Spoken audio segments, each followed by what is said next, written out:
Muy buenos días. Muchas gracias por continuar con nosotros en el estudio de la lección. Quiero recordarte que durante todo este trimestre estamos estudiando un tema muy interesante, el cual lleva por título Mayordomos de los últimos días. Y en esta semana tenemos un tema también muy interesante que vamos a estar desarrollando y juntos vamos a compartir. Este se titula Venciendo las malas tendencias en la primera parte. Vamos a tener una segunda parte de esto. Pero ahora vamos a recordar y vamos a ver por primera vez el texto que vamos a estar aprendiendo durante esta semana. Así que acompáñame a leerlo. Este se encuentra allá en el libro de Santiago, capítulo 3, y allí vamos a leer el verso número 16. Santiago capítulo 3, verso 16.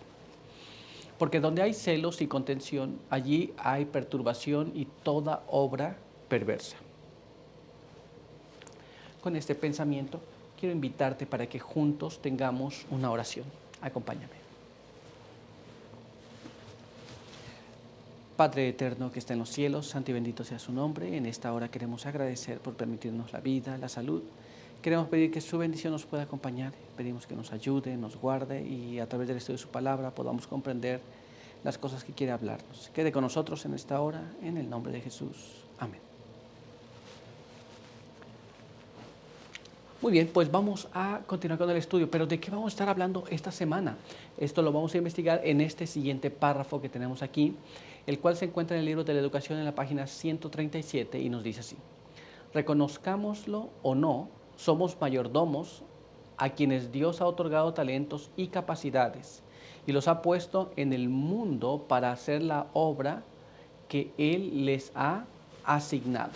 Ya sea que estés de acuerdo o no, que lo aceptes o que no lo aceptes, o que sepas o no, Dios te ha entregado talentos, diferentes clases de talentos. Cada uno tiene el suyo, para hacer la obra que te corresponde.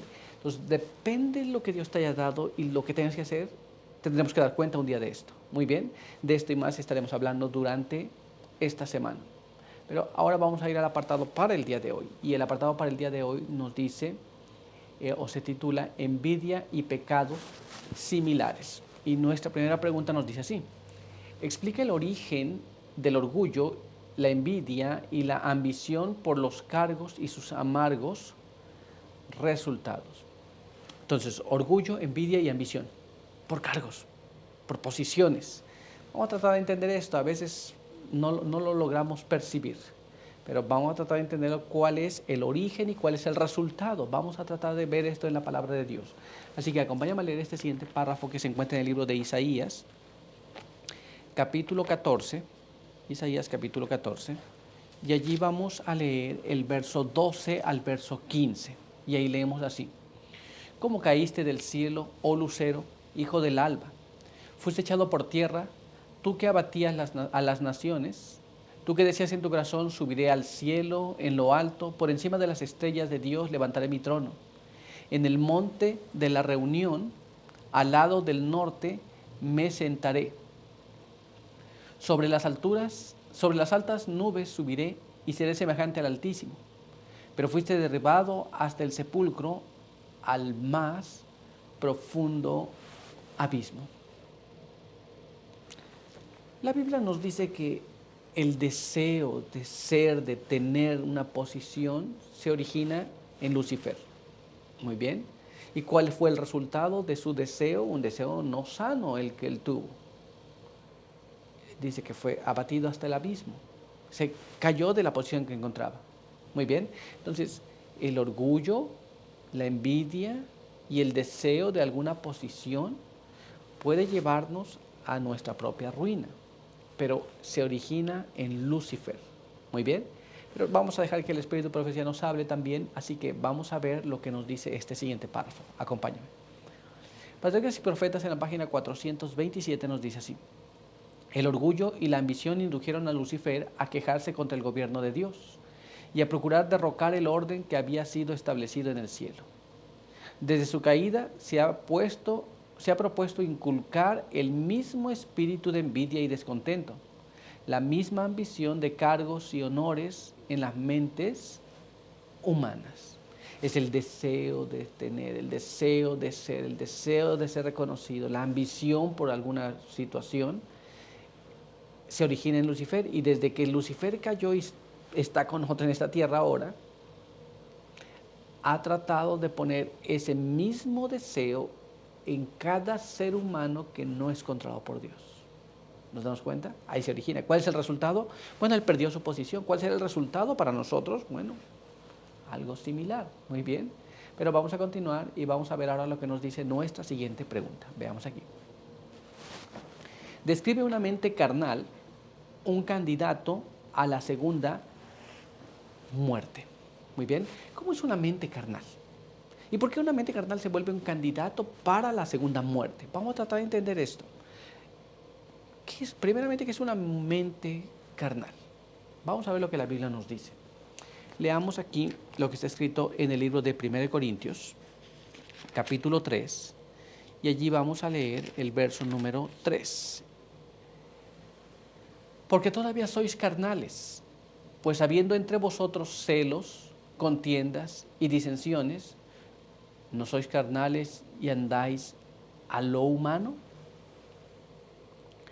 La Biblia nos dice que el hecho, el asunto de nosotros tener celos, contiendas, divisiones, disensiones entre nosotros, demuestra que una mente todavía es carnal.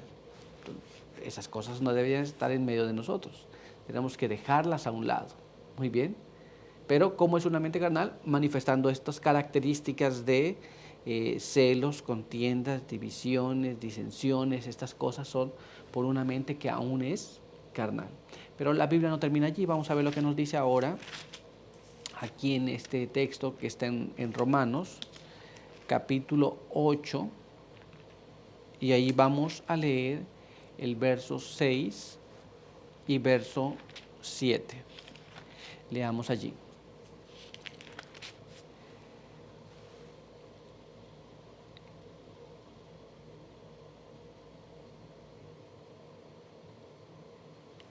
Porque la inclinación de la carne es muerte, pero la inclinación del Espíritu es vida y paz.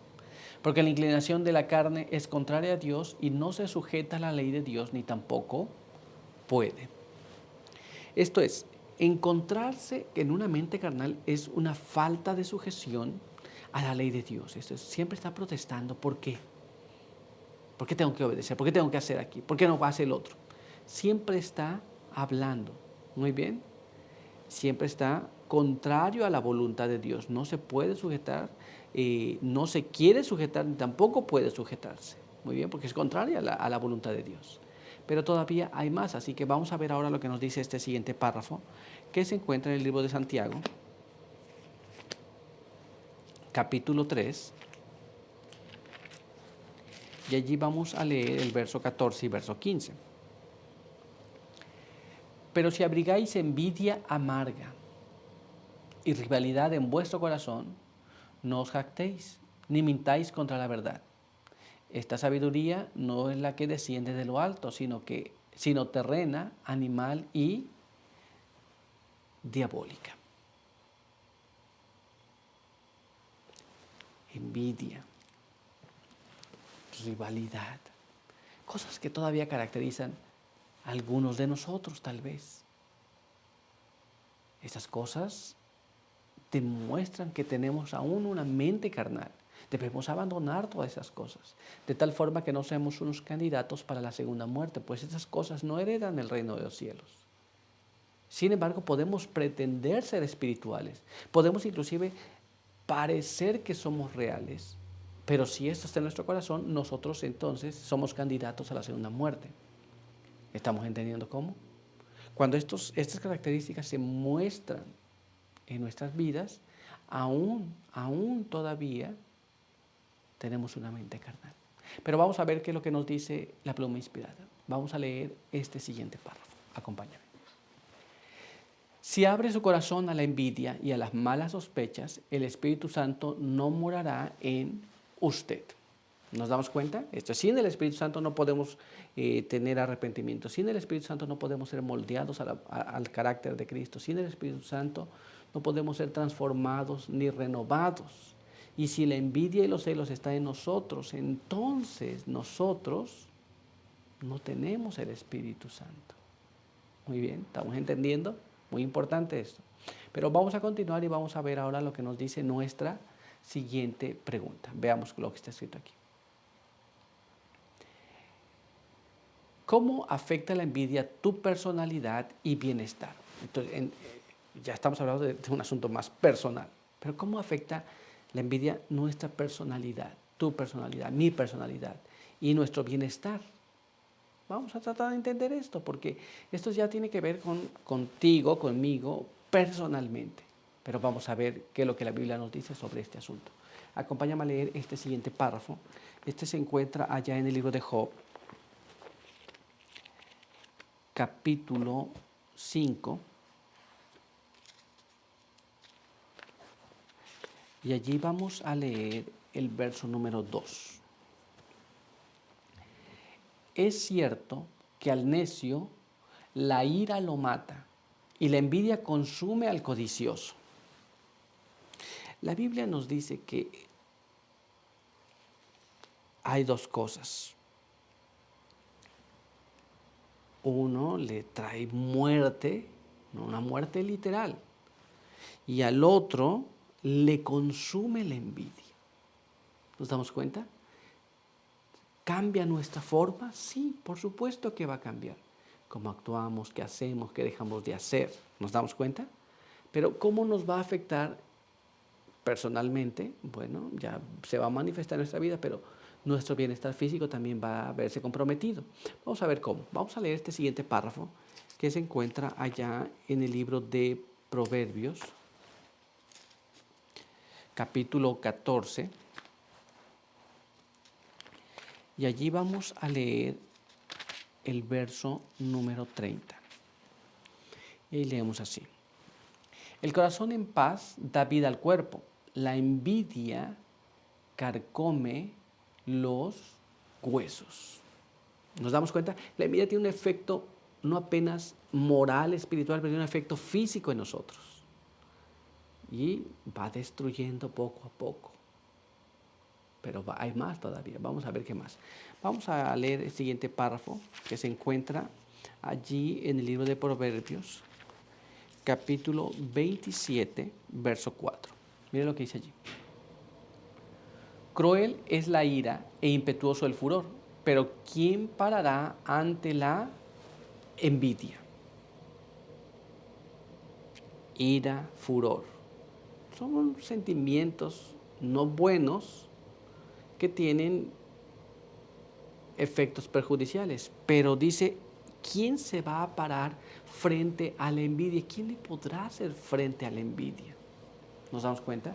Esto es, a veces esta situación lleva a perjudicar personas, se perjudica a la persona misma, pero perjudica a otras personas también. Vamos a tratar de entender esto a través del espíritu de profecía. Vamos a leer este siguiente párrafo. Testimonios para la Iglesia, tomo 5, en la página 53, nos dice así. El envidioso difunde veneno doquiera que vaya, enajenando amigos, levantando odio y rebelión contra Dios y los hombres. Trata de que se le considere el mejor y el mayor, no mediante esfuerzos heroicos y abnegados para alcanzar el blanco de la excelencia él mismo, sino permaneciendo donde está y disminuyendo el mérito de los esfuerzos ajenos. Muy bien. Entonces, aquí vemos cómo la envidia destruye, no apenas a la persona que posee ese sentimiento, esa característica, sino destruye a otros que están alrededor de él sin cambiar nada en sí mismo. Pero es un asunto muy delicado, es un asunto que debemos vencer también, con la ayuda de Jesús, por supuesto. Pero por hoy nuestro estudio ha concluido. Quiero invitarte para que tengamos una oración. Acompáñame. Padre eterno que está en los cielos, santo y bendito sea su nombre. En esta mañana estamos delante de su presencia muy agradecidos por permitirnos leer su palabra. Queremos pedir que nos ayude para que podamos entenderla y si hemos manifestado este tipo de cosas en nuestras vidas, pueda ser erradicada con el poder de su buen espíritu. Ayúdenos en todo, bendíganos según su voluntad. Bendiga a aquellos que nos ven y nos escuchan, en el nombre de Jesús. Amén. Muy bien, pues muchas gracias por estar con nosotros. Recuerda que aquí te esperamos el día de mañana. Por hoy, que Dios te bendiga.